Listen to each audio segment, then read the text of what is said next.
accompanied by Anglican fans at A happy little cloud. From birth, we are all taught what our parents have been taught, which is often simply what their parents have taught them. We take this in without ever asking many questions, such as who we are, why we are here, and why things are the way they are. Generations have passed, trends have changed, technologies have emerged, and communication has opened the doors for new evolutionary ideas and insights that are pushing the envelope on society's boundaries. Yet evolutionary ideas seem to remain in the fantasy section of an industrialist system. For in the good old ways of a governing establishment we ought to trust. Authority knows best is a slogan that guides our conventional wisdom. We, meanwhile, are left to mind our own business, go on with our lives, and attempt to live happily ever after, as long as we conform to the norms forced upon us. From cradle to grave, we are led to follow the guidelines of what authority defines as a state-of-the-art system, one in which success seems to begin and end within the running wheel of education, career performance, debt management, and retirement. A vibrant economy is the ultimate priority of our global hierarchy, while a vibrant planet, the respect of all life forms, healthy foods, peaceful ways, and conscious actions seem to be a mere subject of conversation, often turned into a few fundraising campaigns with very little or no impact at all. We shall nonetheless pass on these capitalist and patriotic values to our children, giving them the tools to carry out the very same cycle we have been in for as long as we can remember, because after all, it is all we have ever known.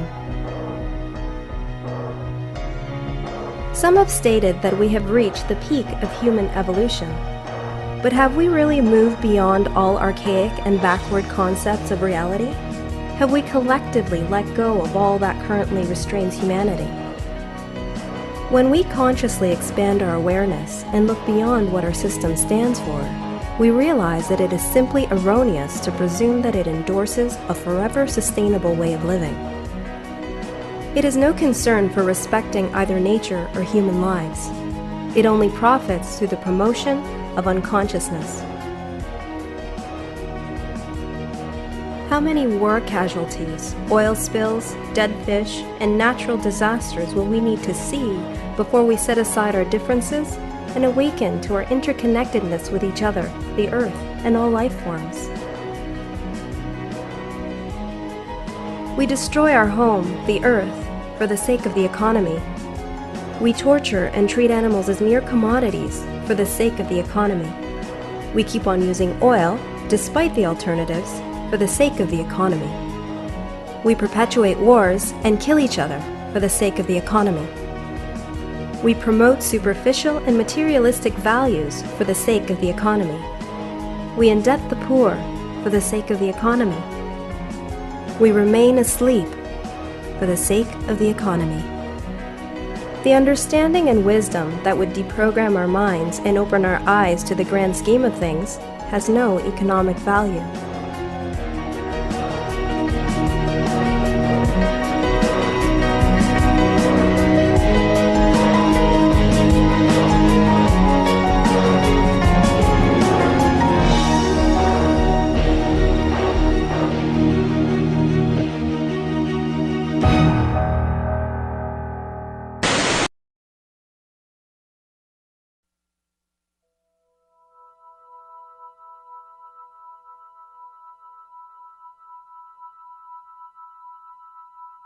So we produced the collective evolution one. Now we want to take it to the next level. What do you guys think would be the next step? We need to give people a bigger foundation as to what's playing out and sort of help them understand the bigger picture of everything. The biggest thing to realize is that none of what we experience is realistically set in stone. It can all be moved around. I think it's key in this one if we can kind of bring more examples to it and through situations that can relate to the material that we're presenting. I think. Yeah. Well, everyone's looking for truth right now. I feel that providing clarity in what we've experienced within our lives and what we understand, it can assist other people in experiencing their own clarity and finding their own peace. I mean, one of the other big things is bringing in the full understanding of the ego. Okay, so you said the body, you want to talk about the planet, Yeah. and you also want to get to the ego. Right. How are we going to bring this all together? Obviously about the shift and how we're shifting our consciousness towards how we're observing and the awareness behind everything that we're experiencing.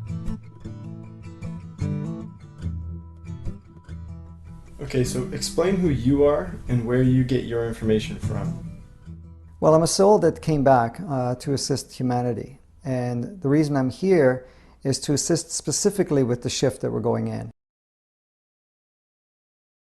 Now, as for myself, my physicality and so forth is no different than any other human on the planet.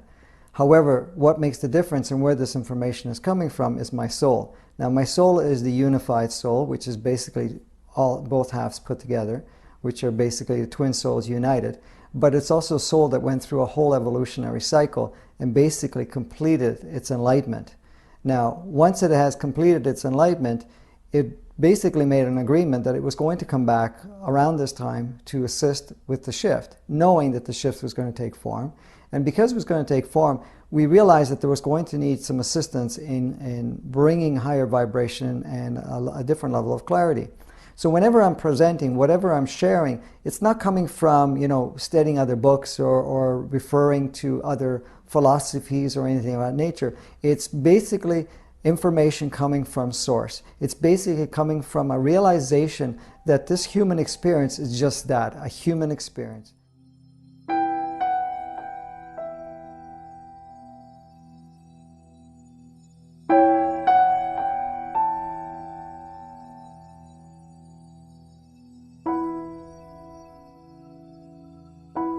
Imagine for an instant that life does not exist. Erase the entire universe, the galaxies, the planets, and all life forms. Imagine there is just nothingness. Nothing to look at. Nothing to taste. Nothing to hear.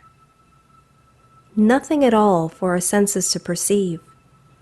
This is infinite consciousness in its rawest form. Doesn't seem very exciting, does it? This is why we've decided to create.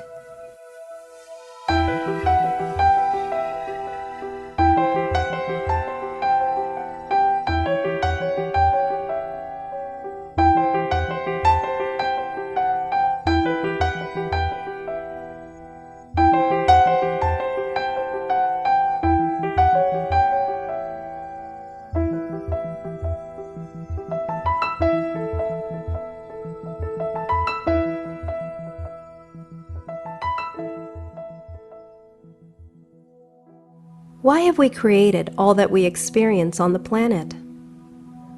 What is the purpose of life? Is this all simply a series of random events? Or is there an ultimate reason as to why we are all here?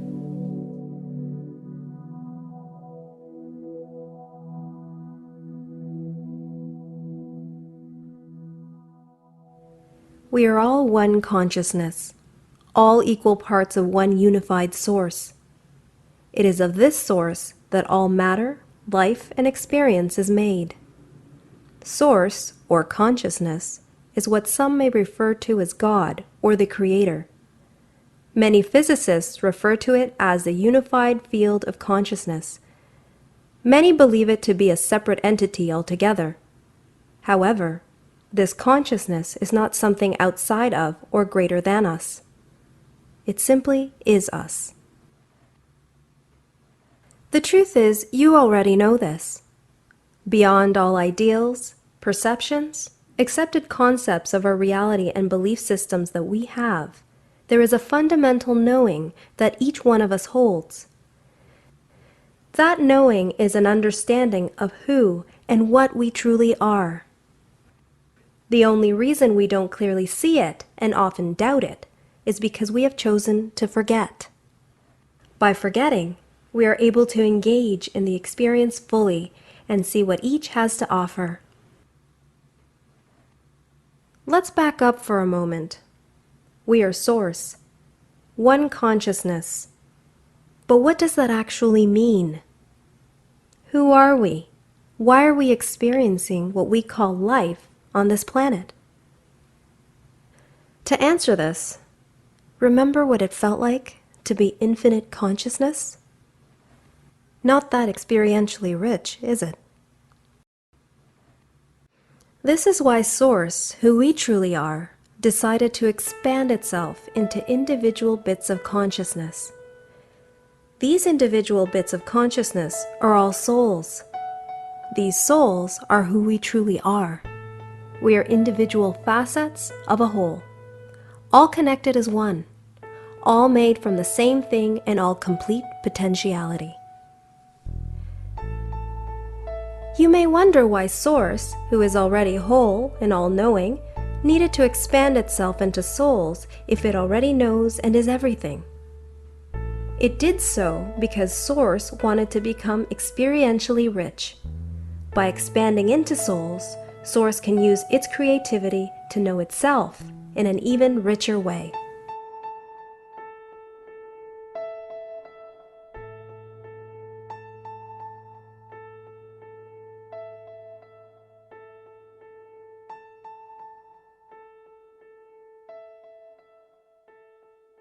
Now that we understand who we are, the next big question is, why are we here experiencing life on this planet? The search for this answer is naturally apparent within each of us. It is the big question we have been trying to answer for centuries on this planet. Not that it was ever not known, but it was simply hidden and misguided. The purpose to life is not to plague ourselves with finding the answer, but instead to be on a journey of experiencing, learning, and remembering who we truly are. There's three things that we're actually doing. We're here to experience what we can call play. The second part of it is that we're actually learning through our play. And third is to become enlightened. And this is what we created. This simply means that each soul is gaining more and more experiences, and over time and many lives, it remembers more and more who it truly is. In addition to learning and experiencing what we need to as individual souls, each soul designs each of its lives prior to experiencing each one. Everything from our body, to where we will be born on the planet, to who our parents will be, to what type of life we will have. These are all chosen by us. For example, let's take a look at the different countries. Do they not all offer the people that live in them a completely different experience than another one would? Yes. Or how about parents? Do they not all offer their children a completely different experience than another? Of course they do. It's this exact logic that shows why we would create so many unique facets to this experience. I mean, it doesn't matter whether you live in Bolivia or the US, whether you have a really passive or an assertive parent, whether you have a disability or not. Each of these are all just different experiences that we decided to offer and create. When we look at some of the more intense experiences on the planet, we can ask, why would we choose to experience these things? What were we thinking? To answer simply, we weren't thinking. The mind is what thinks and judges. The soul is neutral. It sees the experience for what it is, just an experience. Remember, the soul is here to become experientially rich, not to define and judge any experience as good or bad.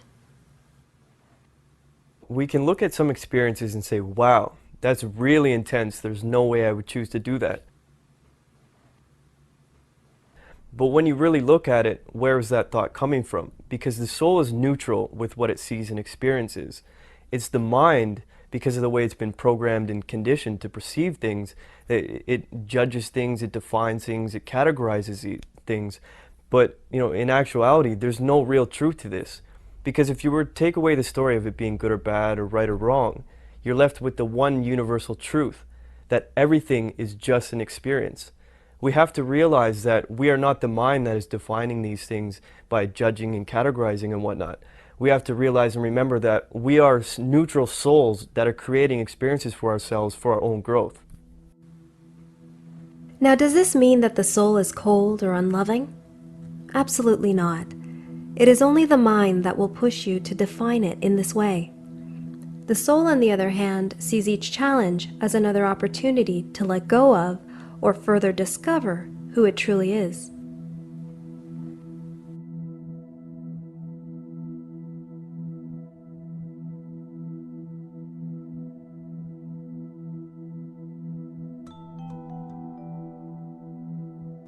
We have chosen to create our experiences each and every time we incarnate. To assist in this process, our souls act as a recorder while we experience. Each experience that provides growth is observed and retained by the soul so it can continue its evolution. The recording allows us to create whatever experience we require next based on what we have experienced already. Remember, the soul has come into the body forgetting who it truly is. Why? To enable itself to have these experiences and to be able to do so fully and completely. And then what we've created is basically ourselves fragmented and become soul fragments, and to come here to create a physicality and to experience ourselves in a physicality, forgetting who we are completely. And in that play of forgetting who we are, then we can actually look at our creation, and when we're playing with it, to us it's almost like we don't know anything about it.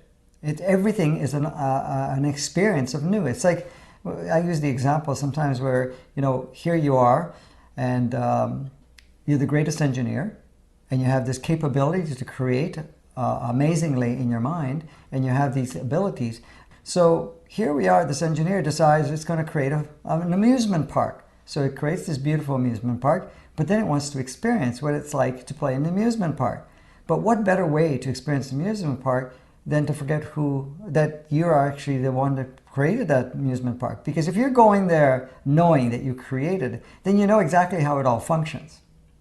Not only that, if I had to take the analogy of just the engineer is going to show up at this amusement park, and it's going to look around and say, oh yeah, I created that, I know that. And even if it goes on the ride, it knows where the next curve is and how it's going to dip, and it really understands that. But at the same time, it's also observing how I can adjust it and tweak it and make it different. So the experience is totally different compared to bringing a child to this amusement park, because the child doesn't know anything about it.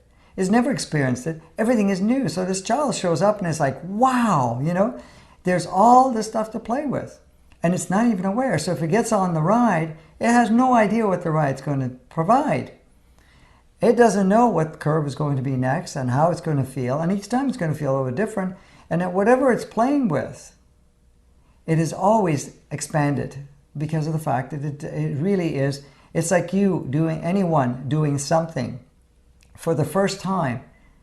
And it's just amazing because you've never experienced it before. So everything is much more intense, much more colorful, much more exuberant in a way of experiencing it. So it's completely in that fashion. So here we are, we've created these playgrounds, and this earth being one of them, and we've come here to experience it. We must also understand that what we experience today has not always been the same. When we initially created the body and planet, the experience was much more harmonious, as we did not have duality and separation like we do today.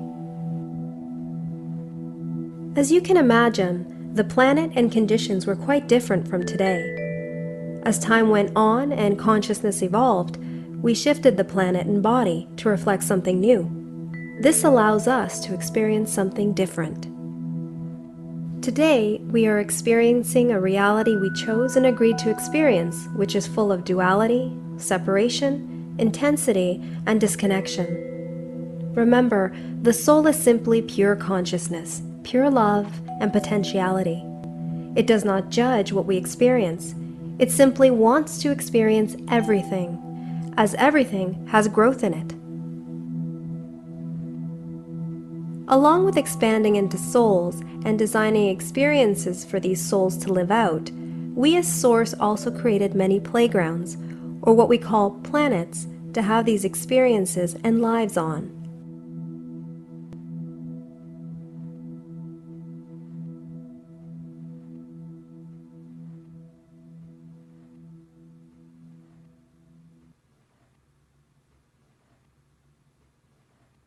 Earth, the planet we have our experiences on. Sure, this isn't the only planet where souls are having experiences, but this is where the souls this documentary is intended for are having their experience. Earth is a beautiful and expansive planet that serves as a playground for us to experience our lives upon. Source, who we are, created this playground to fit a certain experience we were choosing to have. What exactly does this mean? It means we created each individual aspect of the planet to be the way it is, because just like we design our experiences, we also design the planet to give us a specific experience. This may bring up the question, what about nature? Nature is not a constant. It is not something that is simply there. We have designed nature to reflect our consciousness, meaning whatever we are choosing to experience collectively will be made available through the planet by reflecting the various conditions to match what we choose to experience. To put it more clearly, the planet is changing as we change, something the scientific community refers to as evolution.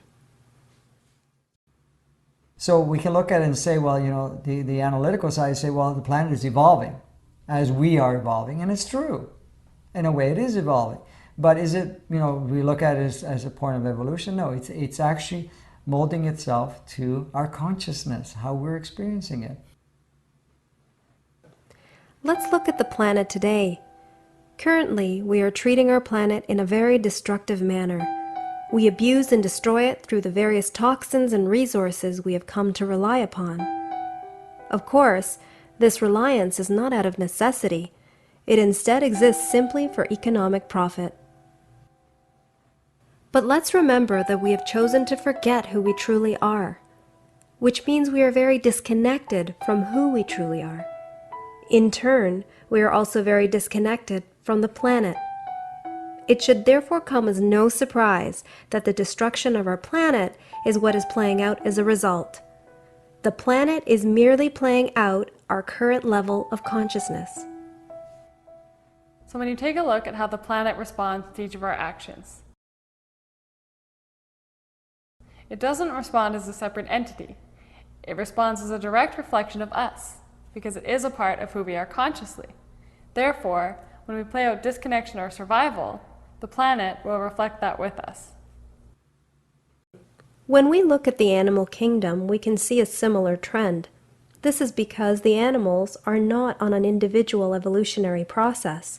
They too simply reflect our consciousness. This is exemplified now by the animal kingdom being in a very separated state. They even go as far as to consume one another. While it may appear to be the food chain, it's merely reflecting the separation we are playing out in our current level of consciousness. This is today. While in the past we were projecting a different experience, the animals did not consume each other. It's simply because our consciousness was reflecting a different experience. We look at it, and I know this is going to be challenging analytical minds, but really to understand that the animal kingdom was really never set up the way it was, where it was a food chain. They didn't eat each other. With the original software, it was all harmonious. But, when the programs got changed and we decided to have that intense, the food chain started to create. The same thing with ourselves. We started to consume food where we didn't need to consume food in the way that we are doing now. When we look at this, we can quickly realize that if the planet and the animals are a reflection of our conscious state, then there is nothing concrete about how it must be. There is no form the planet must take, and ultimately, we are in control of choosing what we wish to create.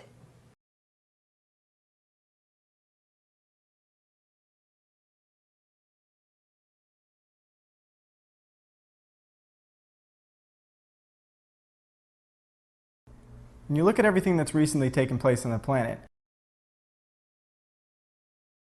you realize there's a lot of instability. Things are very unpredictable. And you might wonder, why is that? Why does it seem like everything's playing out in this manner? Well, the planet is simply reflecting us. See, as souls, we've chosen to wake up and shift the experience that we're having here.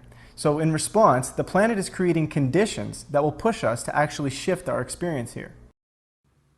What we choose to create on the planet is a collective decision, as no one in particular owns anything on the planet. Sure, we may be currently playing under the illusion of ownership, where we think we own land, cars, possessions, and even people. But this is nothing more than a man-made concept.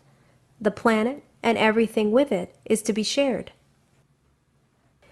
Imagine children showed up to a playground and some of them decided to take ownership of certain items in it. They set up barriers and gates around each item to stop others from being able to play. After doing this, they begin to tell the others that they cannot play on those items unless they paid to use it. This is precisely what we have done, but on a bigger scale.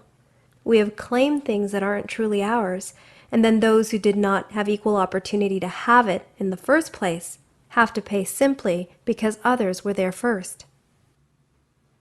The planet is the playground for every soul that's here while they're here. When they're not here, they have no partake in it. There's no conquer, divide, or anything of that nature. Nobody owns anything. Everything is shared. Everything is shared. That's how it really is, and that's what we're going back into. But look at it this way. The moment we start to divide, this is mine, and anybody that comes here has to pay me rent or has to pay me for everything that's in there. But they ever look at it? I mean, if we have to look at it the analytical way and say, ask the question to yourself, all right? Here's the question I ask. You own a piece of paper that says you own this plot of land.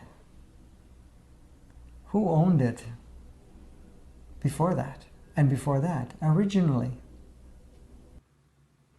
The planet we have chosen to create is just that, a planet we have chosen to create.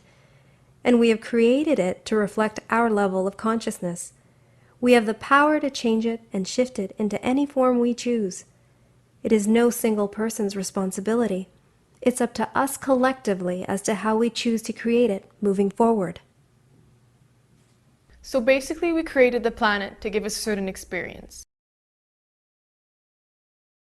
But now that the consciousness shifts, we don't have to play with the same rules and regulations we've set in place in the past. So we are basically in charge as we shift in consciousness. Our planet, the animal kingdom, nature, the universe, everything shifts accordingly.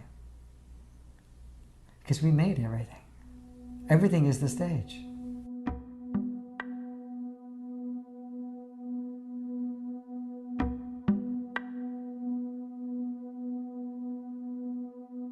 We have expanded into souls and have created a planet. Now we need to experience that planet. To achieve this, we created a vehicle for the soul to inhabit while living on the planet. We are souls, and we're here to have experiences. But how can we have an experience if we don't have a body? We're using it. The soul uses it to learn, to experience itself, and also to become enlightened through it. We are the conscious force that is driving the body. We do not become the body when we step into it. We are just using it to experience the planet. Similar to the way we get into a car to go from one place to another, we do not become the car. We simply use it. We use the body the same way, to have our consciousness sensorially experience one thing after another. Similar to the way we created the planet, we created the body to have a certain experience and react a certain way within that experience. This, of course, also reflects the level of consciousness we create from. When we look at the body today, we see that it requires quite a high level of maintenance. When you take a look at the body, you can quickly realize how many limitations we've programmed into it. I mean, think about it. If we don't eat, we can die. If we don't sleep, we can get tired and can barely function or operate. We can even manage to get ourselves sick. I mean, all of this just goes to show us how experientially rich we really made this experience. Let's take a step back for a moment and look at the original state of the body, the way we initially programmed it to be prior to accepting the change to a more challenging experience. So basically, we've gone through a lot of changes, and the body is not limited to what we're experiencing.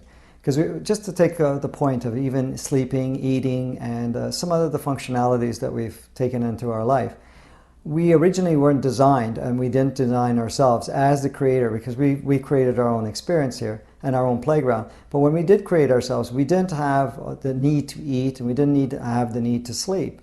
And it was really a cycle that we decided to play with. But at some point, some 10,000 or so years ago, we decided to change and alter some of our programs. So we started to instill this thing, the need to eat. Because originally, before, we never designed ourselves that we needed to consume food to survive or to actually be healthy.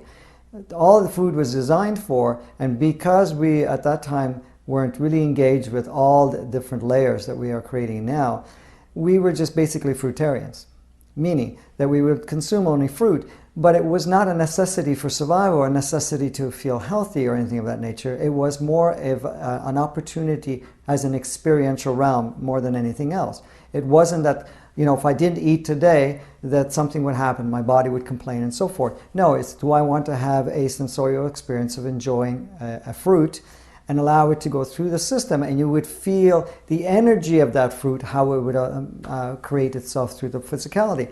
And the option of sleeping, the sleeping was not required in that point in time because it decided what we wanted to do. Now, because we were going through cycles and the planet was going through cycles, then we would choose. But, we could sleep 1 hour, we could sleep 10 hours, we could sleep no hours. We wouldn't feel the effects we have now. So we've adapted, we created the program alteration to bring in all of a sudden the need to sleep, the need to eat, to create a different level of experience, a more of a survival mode. Now, we've allowed that as our challenge. The more we look at it, the more we realize that we simply create conditions for the body based on what we choose to experience. Nothing that we accept today as fact about the body has to be the way it is. It is projected as it needs to be and is able to mold to our consciousness as we change it. We may have analytical data that shows the body must be a certain way, but the science that shows this is simply based on the consciousness creating the current state of the body. In other words, the science is limited to one point in time. As things shift, instead of rewriting science, we have simply held on to the archaic understandings. Let's take, for example, someone who practices sun gazing. Sun gazing is the process of using the energy from the sun to feed the body. This form of body nourishment is currently practiced by many people on the planet. The way it works is simple. When you look at what everything we eat fundamentally is, it is all nutrient energy from the sun. We consume the food and get the energy. By sun gazing, you are simply going directly to the source of the energy and taking it into the body. If practiced enough, one is able to stop eating food completely and simply feed in this manner. To the mind, this may sound far-fetched, but this in fact can be achieved. All that is happening is the consciousness driving the body is choosing to step out of the programmed belief that we must be nourished by food. The body then adapts to the new consciousness and becomes fully capable of feeding directly from the source. What sun gazing shows us is that even within the programmed requirement of an external source of energy,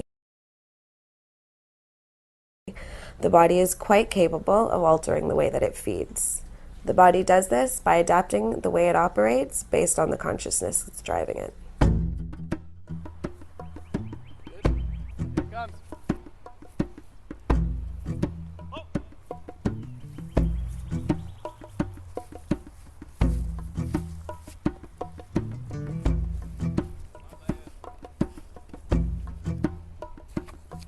So with sun gazing, the best time of the day to start is the first 45 minutes of the sunrise in the last 45 minutes of the sunset.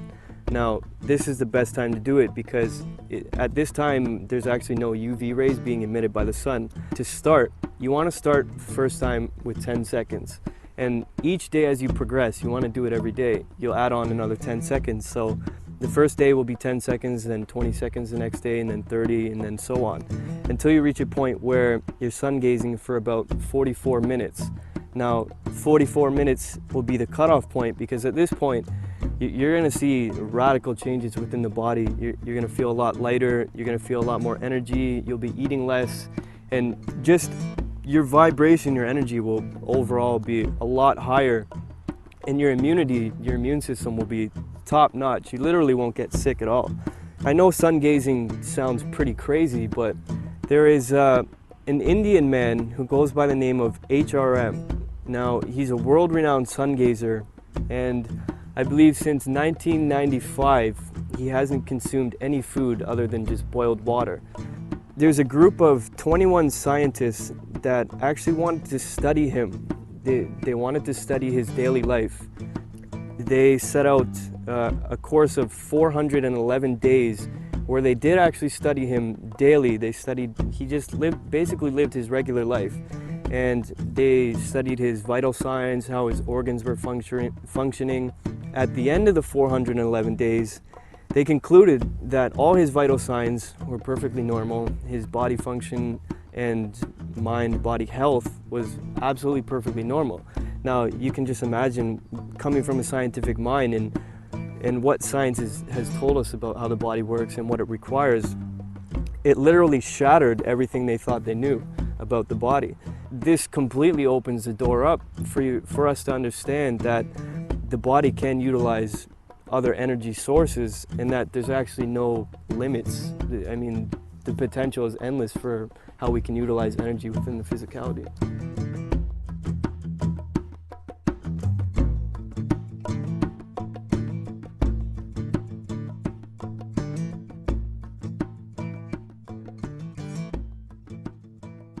If we take things even a step further, we can look at the food we consume. What is it made of? The food on the planet is simply a creation, a projection we as Source have created. The food is essentially made of the exact same energy or consciousness that we are. If we are consuming food, which is already what we are, why can't we just use the energy from our bodies already? No external source required. So when you think about it, what makes us have to eat food if it's all the same energy that we're all made up of? It's because we've programmed ourselves to consume external sources of energy, but we can program ourselves just as easily to not have to. Once we realize that we are not our bodies, we begin to understand that we are instead a driving force having an experience on the planet. When the body dies, as we call it, we do not die with it. We simply step out and create a new experience in a new body, one that will offer us an entirely new experience. We come here, it's our vehicle to give us the experience we're choosing to have. Once we're done with it, we step out. There is no tragedy, there is no death. It looks that way at the mind level because we are not in the vehicle any longer. Because what really happens when we step out? It's just the soul decided, I'm done with the trip. So I step out of the trip. I'm done. And we choose another trip. That's all it's about. It's stepping in and stepping out. There is no judgment about it. When we look at the world today, we can see the disconnection and separation that exists between one another. The divide of countries, the fight for survival, the push to attain greed, power, and control. This is what our world appears to be built off of. What is it that is keeping us so disconnected? Why do we think we are only our bodies and our thoughts? Why are we driven blindly by our emotions? What is driving us on a day-to-day basis?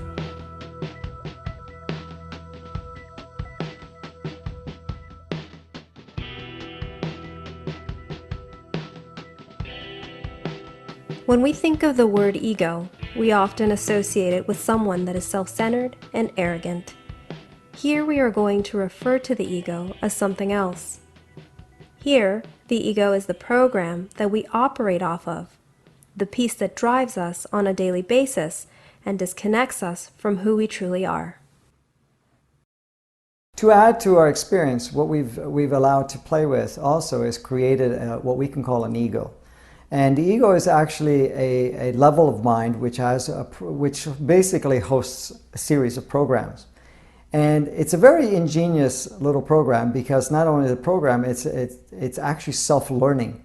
And what it does is basically uses whatever experiences around it and whatever it plays with as your level of experience, what it watches, what it learns from education, it learns from observing others, or what it brings in as our whatever we're watching on television and so forth, or how we relate with. So it takes all this information in and it stores it and it uses it as a form of creating a reality. Essentially, the ego is the part of us that convinces us that we're nothing more than the bodies that we're in, and that we are the thoughts that we are having.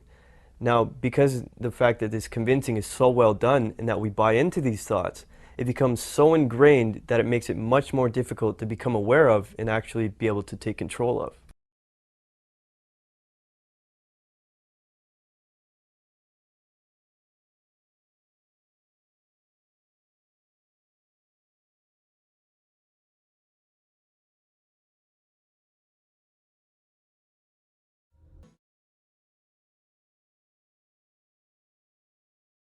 We have all heard it at some point or another, that voice in our head that wants us to act or be a certain way.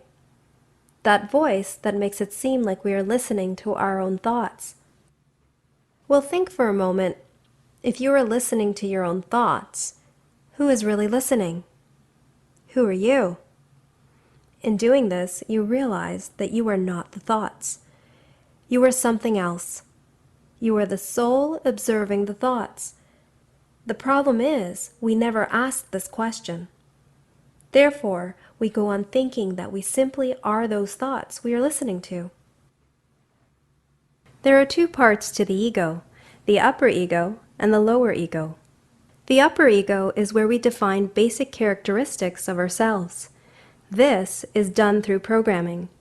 We define the gender of our body, the type of culture we have, and what programming we take on from our family genetic coding. The second layer of the ego is the lower ego.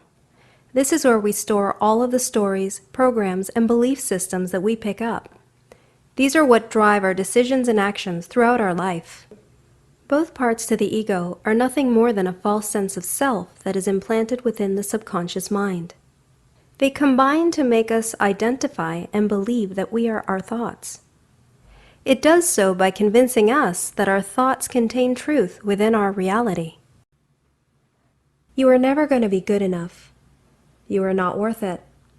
You are not good looking enough. You do not have enough money. These are some of the ego's thoughts.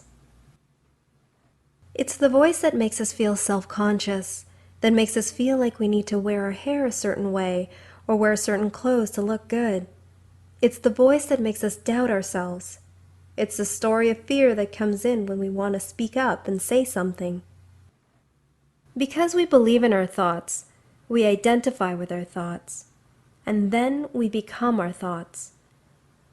And how did the ego come up with these thoughts? Through each of the experiences we have had in our lives. One of the more powerful facets to the ego is that it is self-learning. Take for example, when we are little, we may be told or hear on television that unless we look a certain way, we are not good looking. The ego would then take this information in and generate it as a thought. We then begin to play out and believe this thought, and before we know it, we have created an entire reality where we fully believe that we are ugly. Think back to a moment when someone may have called you a name or said something you took offense to. Maybe you responded to it with anger or fought back. Why did you respond in this way? Was it even you responding?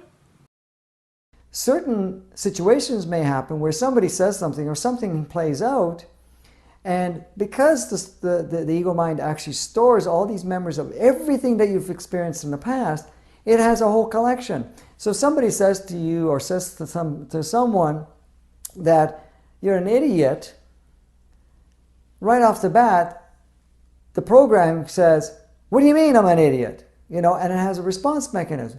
But what it actually does even further is that it looks back, and now it takes all the times that it's heard a variation where you felt that you weren't that smart, or that somebody has condemned you, or has said something about you, and so forth. It goes right back to the collection. So now your response that can come out, instead of coming in at a level where it's just responding with that immediate, even though the program is in the background, it also takes everything that is collected. So all of a sudden somebody says you're an idiot, and they actually explode. And you say, well, that's the program. Yes, it is. But it's also using all the ammunition, all the emotional charge that it has accumulated from all those experiences. Now, of course, the ego is not limited to just thoughts based on looks or self-image. The ego will generate thoughts and create belief systems based on anything and everything we are confronted with in our everyday lives. We will often carry many of these stories our entire life, creating an entire reality around them being true, never realizing that these thoughts and stories are just programs and ideas collected over time. The more you become aware of this, the more you are able to look at the world and identify the ego almost everywhere. It is purposely designed and implanted into everything. But why? What is the reason behind this? To fully understand this, we need to take a step back. Some time ago, we as souls agreed to a challenge. This challenge would involve taking on a software program that would completely disconnect us from who we truly are. It would also involve the intervention of certain souls that would play a role designed to disconnect our world even further. Many can already see this intervention in the systems and infrastructures we currently have in place, most of which have been orchestrated by a select few souls that use these structures to control everything that goes on. This control mechanism includes our economy, education system, religious institutions, food providers, our medical industry, and of course, most importantly, the ego. All of it has been purposely designed and implemented by this controlling group to offer the challenge it creates. Let's say you were the designer of a program, and you wanted to create a construct where that program would remain trapped all the time. Since you were the designer of it, you would know exactly how that program would respond to everything that you set for it. So it would be very easy to design the construct to keep this program trapped because you always know how it's going to respond. And the only real way this program would ever be able to get out of the traps that you'd set for it within the construct is if it became aware of itself.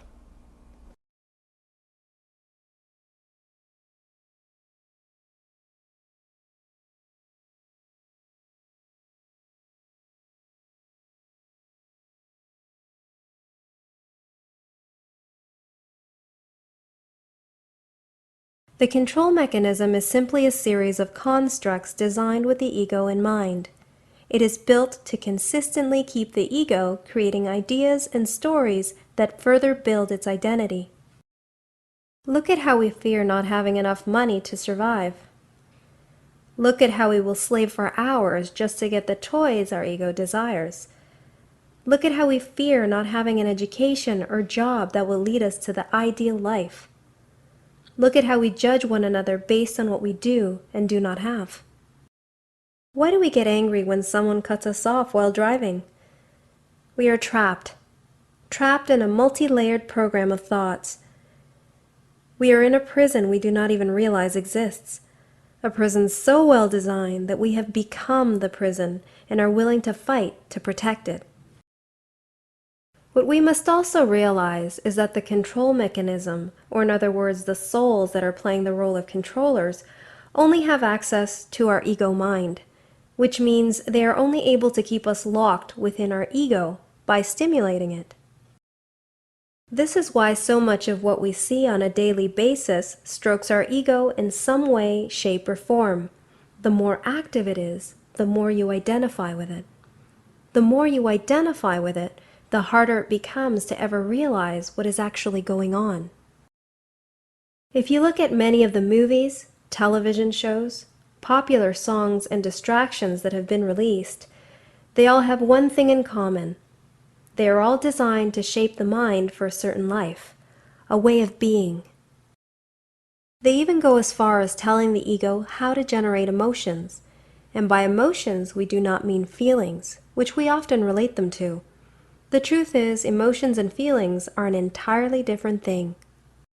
A lot of times what we experience as an emotion, we relate as a feeling, because that we end up using that as a reference point. So the thing is, I'm feeling angry, I'm feeling sad, I'm feeling whatever you're feeling. Again, what is that type of feeling? Is that a feeling because it's coming from within you? Or is it a feeling based on a program that's firing up, which is activating an emotion? Because, you know, when you look at an emotion is a physical experience of a program playing out. Okay? So that's all that is. So in this case, when somebody's feeling sad or feeling angry or feeling of any of that nature, I gotta honor my feelings.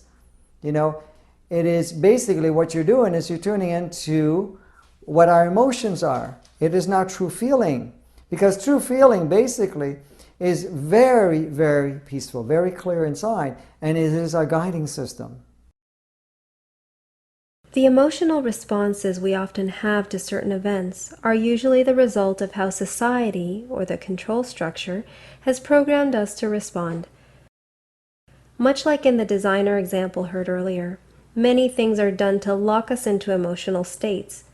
The ego believes that in certain experiences it must respond a certain way. Since we think the ego's thoughts are our own, we oblige and carry out that which is suggested. When you experience emotions such as happiness, sadness, anger, etc., and you observe where they're coming from, you begin to see that we often operate in a manner very similar to how a robot would. Now, the only difference between us and a robot is that a robot doesn't have an awareness beyond its programming, but we do. We're just unconscious of it. We've forgotten. Now, we've convinced ourselves that we are these programs, these auto-responsive emotions, and that we have no power over them. And this is why we find ourselves constantly responding in the same manner over and over, repeating the same cycle. How can we experience freedom when we are convinced that what we are doing and experiencing is our own creation? We think we are our clothing opinions. We think we are the type of car we like. We think we are the political side we support or the religion we belong to. We think we are the one that's angry at the person who cuts us off while driving. The truth is, we are none of these thoughts. The deception that makes us feel that we are our thoughts is so grand, so layered, and so deep that we can go our whole lives without ever realizing who we truly are. Freedom can only come by bypassing this program.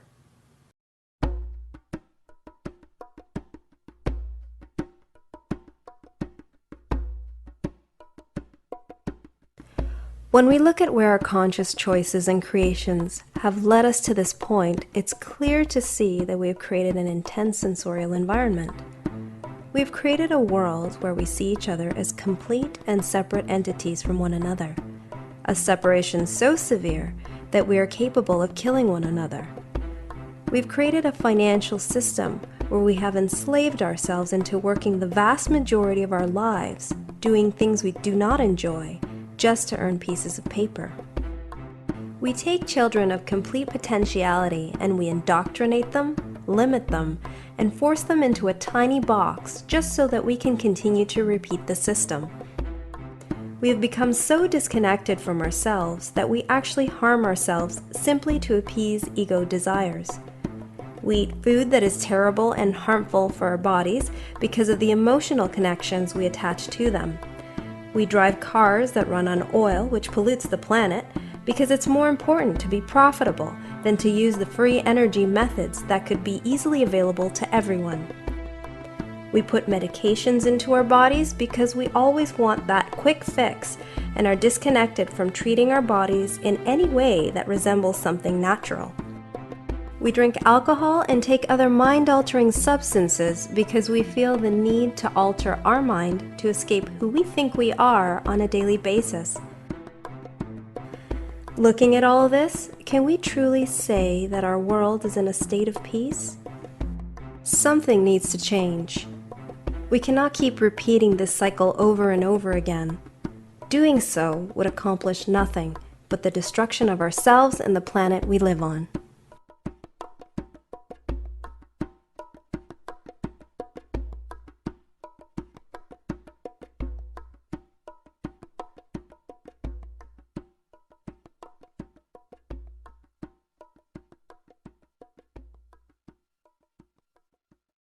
Every day you see more and more people awakening to the various deceptions taking place on the planet. Many are beginning to see through the created infrastructures, the false events.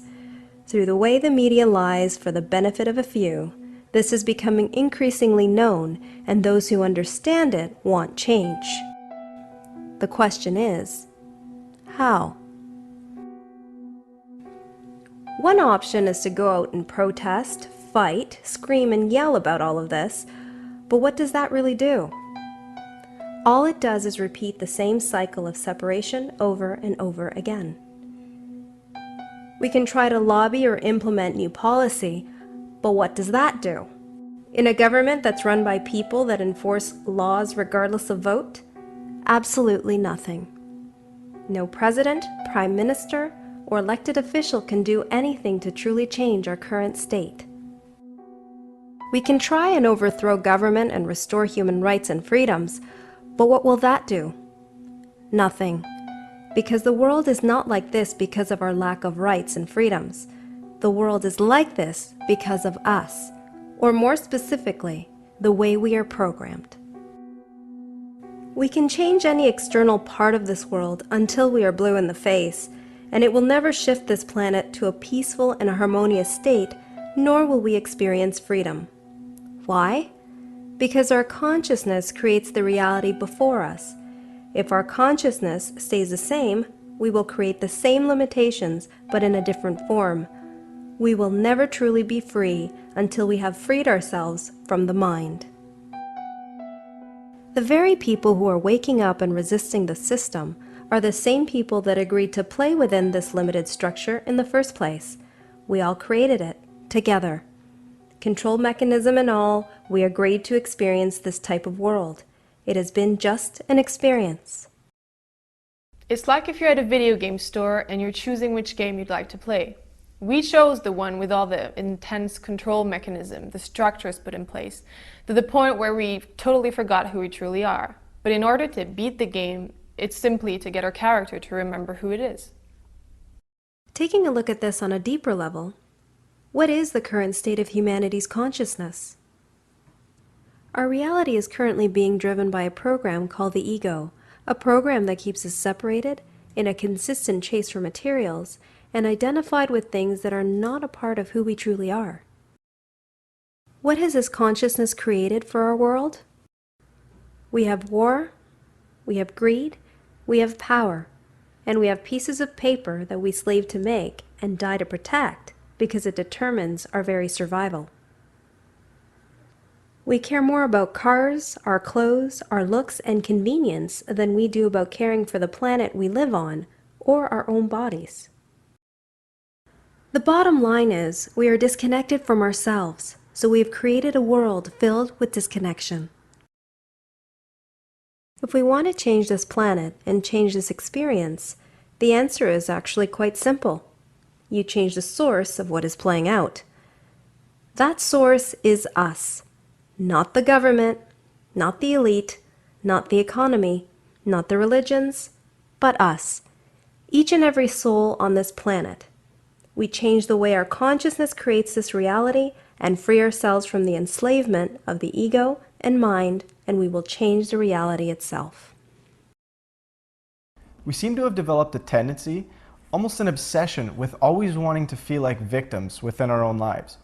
We're always looking for a reason to blame someone else or some external factor for all of the problems that we're experiencing, or so-called problems.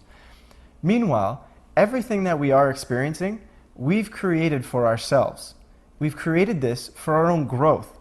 So when you truly look at it, the moment you begin to stop blaming everything outside of yourself and start to look inside yourself as to why you're experiencing what you're experiencing and what sort of feelings that come of the experiences that you're having, you then truly begin to see why things are playing out in your life and how you can actually go about changing it.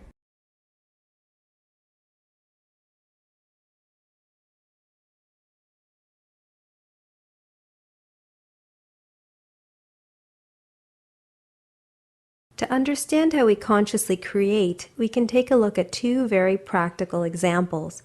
Examples that show that our entire reality is created by our consciousness and that fundamentally we are connected with everything in this universe. We are connected to each other, the planet, the animal kingdom, the environment, and every other physical thing in existence. For the first example, let's take a look at some of the work published by Cleve Baxter in the book The Secret Life of Plants. To give you some background, Cleve's intention was to determine if there truly was a conscious connection behind all living things.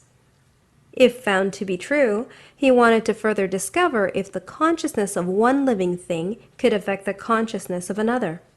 This is what he found.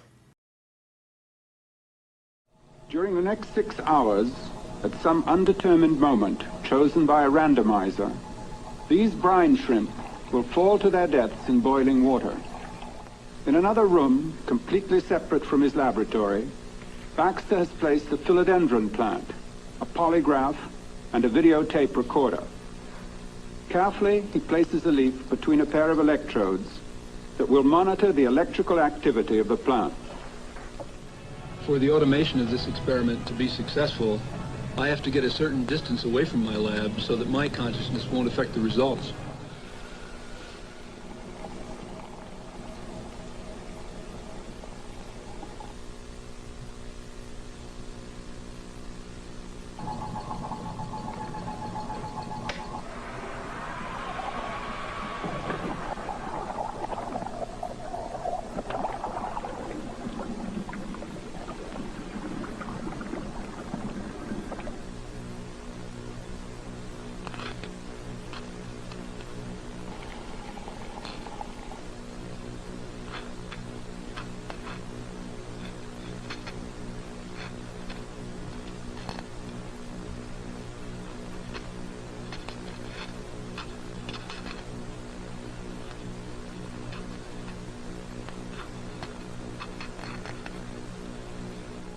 The results of each night's work must be carefully analyzed and recorded.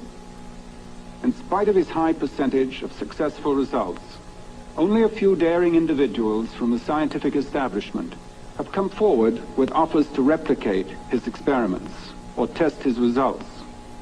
The great majority are content simply to condemn his efforts without taking the trouble to investigate their validity.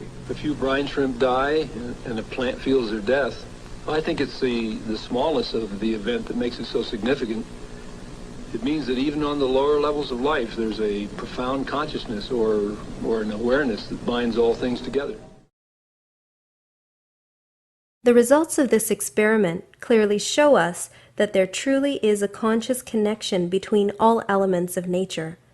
So much so that even when one small part of nature is affected, it ripples its effect onto nature as a whole.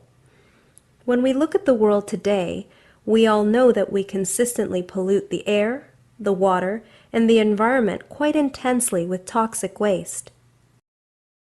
Applying the understanding we gain from the experiment, think now of how our actions are affecting the nature of the entire planet.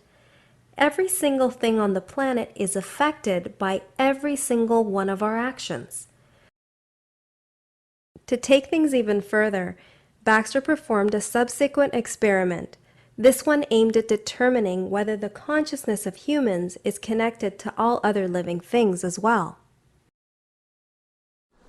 I decided to water a plant in the lab, very similar to the plant here, Dracaena cane plant. My thought was that as the moisture arrived to the leaf of the plant, the plant should be a better conductor, and I should get a reading on the chart.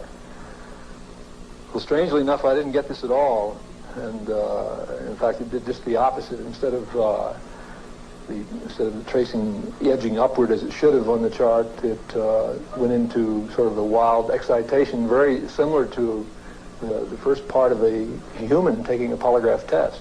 But then it occurred to me, just about 14 minutes along, what would be the real optimum threat to the well-being of a plant. In fact, the imagery of fire entered my mind, and I not only thought, but I fully intended to burn the very leaf that was being tested with a match. Now, I had no matches in the room at the time, and I don't smoke, and I had to go next door to my secretary's area to get a match. But the interesting thing is that right at the split second that imagery of fire entered my mind, the tracing reflecting the changes in the plant just went right off the top of the page. And the only thing that occurred at that time, no lighting of a match, nothing else, merely the imagery of fire. And I must say that as of 14 minutes along in that initial observation on the morning of February 2nd, 1966, my life just hasn't been the same. From this we can understand very clearly that both human intention and consciousness are inherently connected to all living things. We in fact are connected consciously to everything on this planet and in our universe. This is because everything is made up of vibrating matter, all connected and made up of one consciousness. We need to explore this carefully because most of us are familiar with matter simply being known as a solid object. But when we observe matter down to its tiniest forms, we see that it is nothing more than consistently vibrating energy. There is no solidity and matter at all. It's really only an assumption that the planet and all of the objects on the planet are solid. I mean, when you look deep enough at the quantum level, you can see that there actually is no solidity. There is instead vibrating energy. And this vibrating energy, until the moment we define it, is nothing but pure potentiality.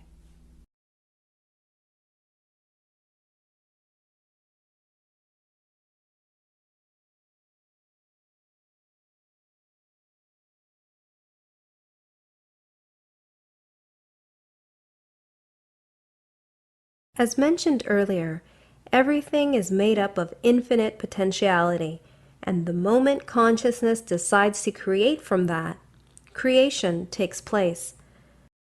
The findings of physicist Thomas Young in his famous double-slit experiment helps to show this, and while doing so sheds light on the quantum field and how our entire reality operates. And here we are, the granddaddy of all quantum weirdness, the infamous double-slit experiment. To understand this experiment, we first need to see how particles, or little balls of matter, act. If we randomly shoot a small object, say a marble, at the screen, we see a pattern on the back wall where they went through the slit and hit. Now, if we add a second slit, we would expect to see a second band duplicated to the right. Now, let's look at waves. The waves hit the slit and radiate out, striking the back wall with the most intensity directly in line with the slit. The line of brightness on the back screen shows that intensity. This is similar to the line the marbles make. But when we add the second slit, something different happens. If the top of one wave meets the bottom of another wave, they cancel each other out. So now there is an interference pattern on the back wall. Places where the two tops meet are the highest intensity, the bright lines, and where they cancel, there is nothing. So, when we throw things, that is, matter, through two slits, we get this, two bands of hits. And with waves, we get an interference pattern of many bands. Good so far. Now, let's go quantum.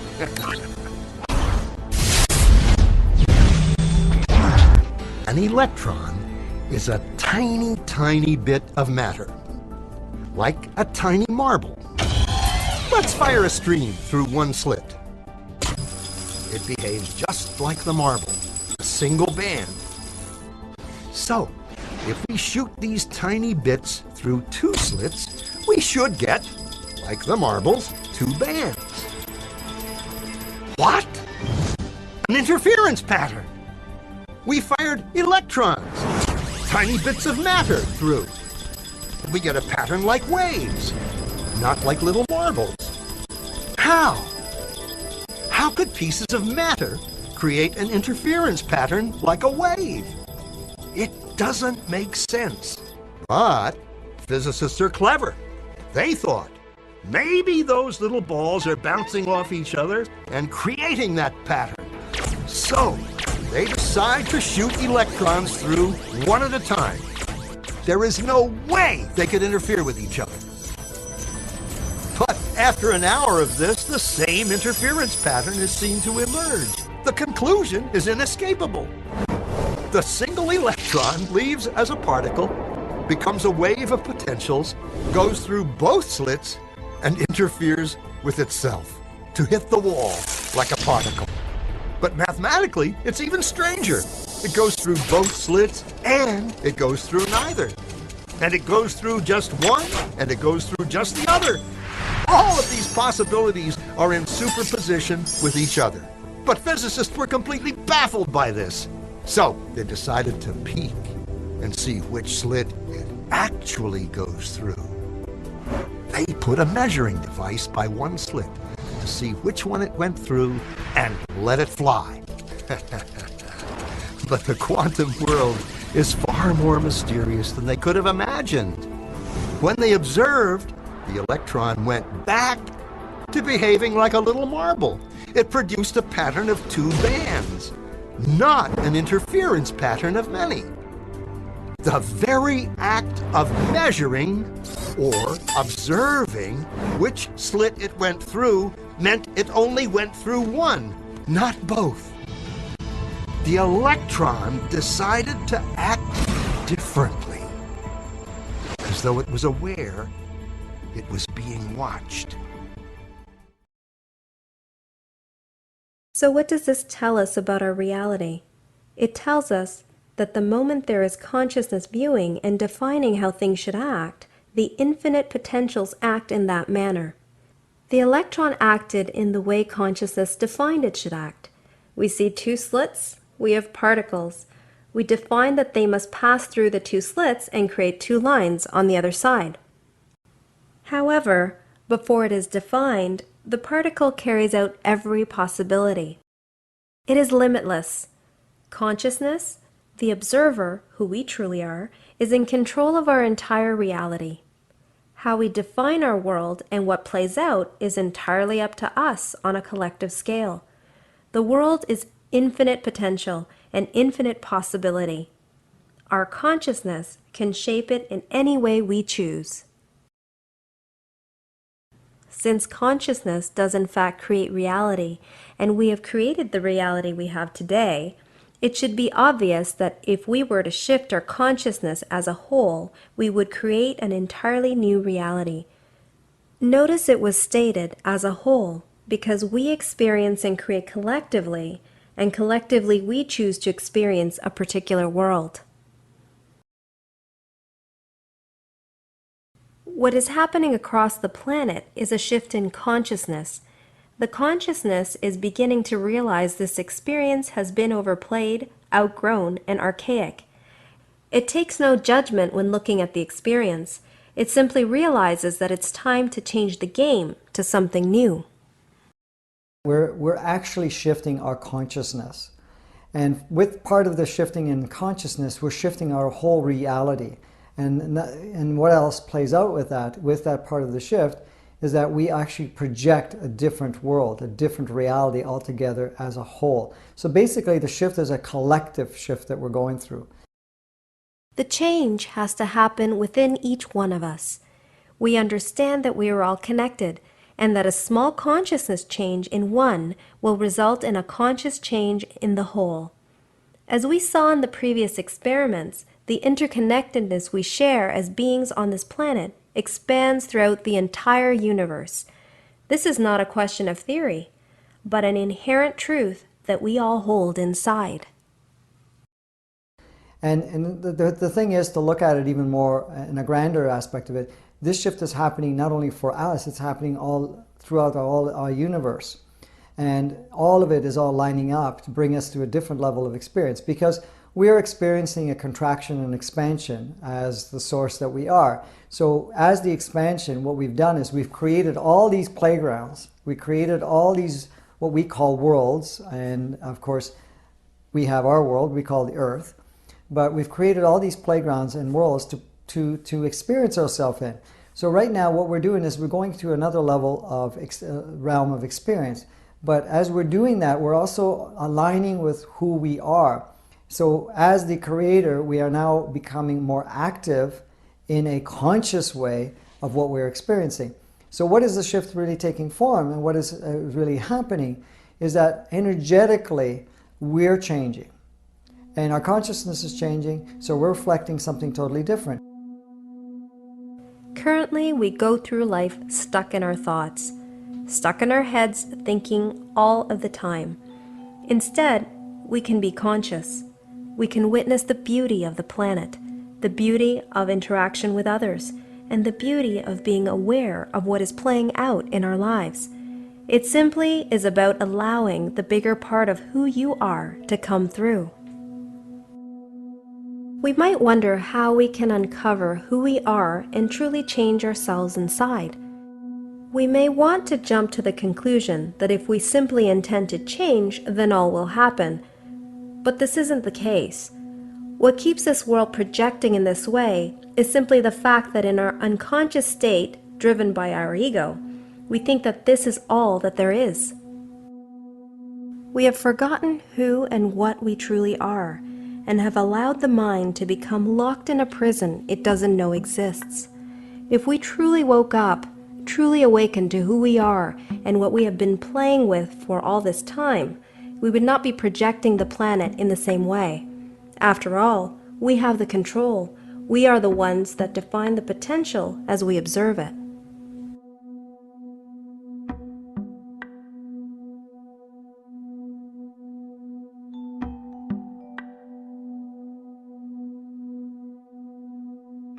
The key is to become aware of this program, to become aware of the ego, recognizing that it is what we operate from, and that you are the one observing it. From here you begin to see that how we operate on a day-to-day basis is a set of programmed auto-responses based on belief systems and concepts of how things are and should be. But there is no real truth to this. You now realize that you have a choice, not choice based on what was defined by the mind, but choice as a true observer and creator.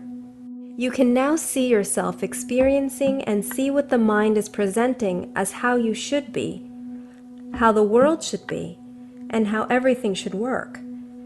You can now choose, do I go with the program and repeat the same cycle we have been repeating, or do I go with what I truly feel inside of me, which isn't based on any form of belief or concept previously handed down? What is really taking form is we're deprogramming ourselves. We're letting go all aspects of what we defined ourselves up to this point in time. We're taking all of that and we start taking all these definitions, all these descriptions of what we represent on the planet, and we're dissolving all of that one by one so that we can actually connect with that essence that we are and create a whole different reality without definitions. Because who we truly are is undefinable. We are pure potentiality. There is no definitions. There is no, this is who you are and this is not what you're not. It's basically, you're just pure potentiality experiencing and playing. But with this density of energy that we've been playing up to this point in time, we've allowed ourselves to be defined by what we call the roles, what we call our place in our culture, place in our religion, place in our different societies, and also on our placement by all the different rules that we've created that defines what it is to be a human on the planet. So we're basically taking all of that and dissolving all of it completely to actually step outside of that. And then when you're a pure potentiality, your experience realm becomes completely wide open. You're no longer limited to the way that we were experiencing it before. Who we truly are is not defined as anything. It simply is pure potentiality. It is not our culture, the language we speak, the job we have, the color of our skin, or where we live. We have put ourselves into this tiny box saying, this is all that we are and all that we can experience, and the mind made that real. But now, some of us are starting to poke holes in the box, and these holes are allowing light into the box. And with the light, people are now starting to see the box for what it really is. Just a box that we are stuck inside. Eventually, as more and more of us step out, the entire box illuminates, allowing everyone to see the truth. This is what this shift is all about. This is how we change our reality on the planet, by stepping out of the box, stepping out of being run by the ego. This means letting go of everything we have defined ourselves and the planet as. We cannot simply look at fixing the structure in place or implementing a new one altogether. If we attempt to do those things without first shifting our consciousness, we will still create from the old archaic way of seeing things, from our old understandings of the planet and how we see and define it. This will do nothing but create enslavement all over again, this time just in a slightly different form. We have to go beyond our old understandings and wipe the slate clean. You can never truly bring change so long as you are holding on to everything you have accepted as reality. We have to look back and understand both what we have created and what we have experienced up to this point, and then from that create something totally different, something totally new and totally free. As part of our consciousness shifting, whether we are aware of it or not, or whether the mind likes it or not, we are going to be forced to let go of our old understandings and beliefs about our reality. Everything from our cultural backgrounds, our economic system, our religious beliefs, our education system, and all concepts of who we think we are. Holding on to any of these will only make things more challenging as the shift progresses. I'll give you an analogy how this works.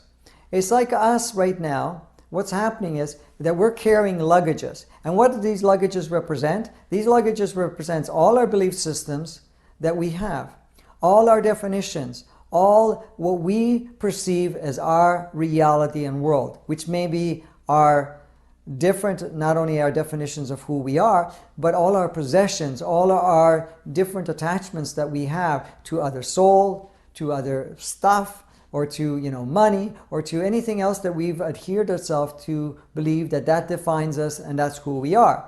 That's what's in the luggage. That is what we're carrying. We're carrying all these belief systems, all these structures in these luggages. And not only do we have them in our hands, we have it as a backpack also. Now, what's happening right now with all these energies going on and the things that are speeding up and creating, it's like us standing in water with these luggages. But what's happening as things are speeding up and increasing within ourselves, the water level is going higher and higher and higher. Now we're walking through this water. So what's happening is, as we're moving, the water starts to agitate further and further. But because we are carrying all this luggage, we're walking on the ground. We can't move from there. But as things intensify, the water just keeps going higher and higher. And we can get up to the point where we're here, and now we're actually have to stop and hold our breath as we're moving because it's starting to move up. And the thing is, as long as we're still holding on, we're still on the ground. We're still at the bottom. But if the water just keeps going up, and it does, and that's what we're doing, with the shift that's going on, the water just keeps going up, and we purposely done that. We have an option. We either drown or we let go of the luggage and float.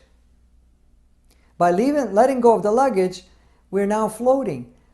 But that's the whole thing. For us to make the shift, we need to let go of all of that. As long as we're holding on to it, we're not going to be able to.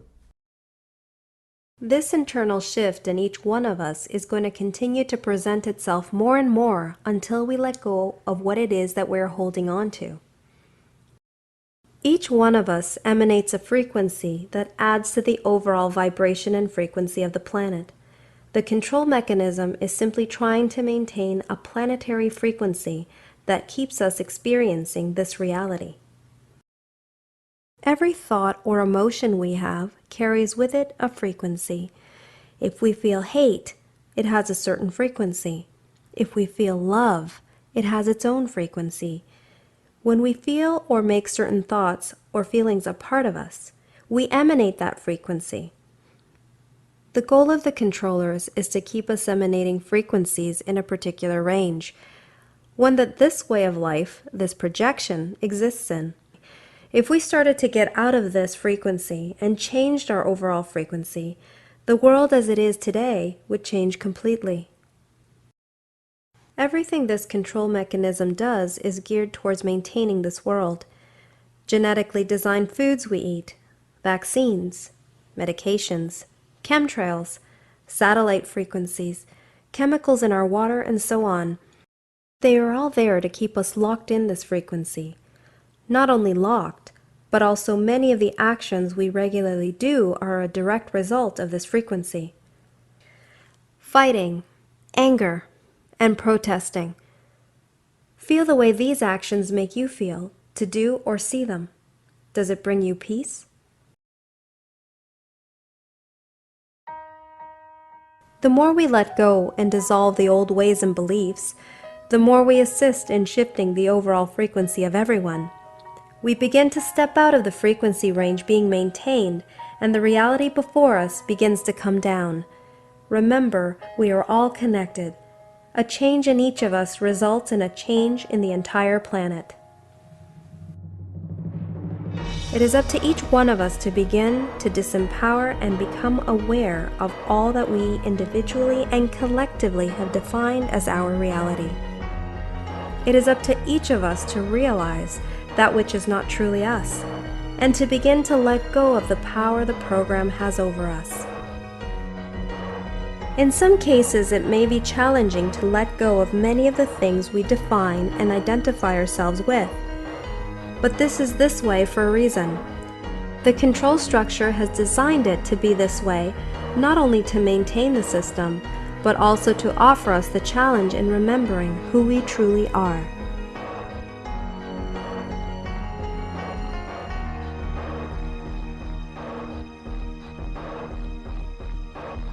A great place to start is right here, right now.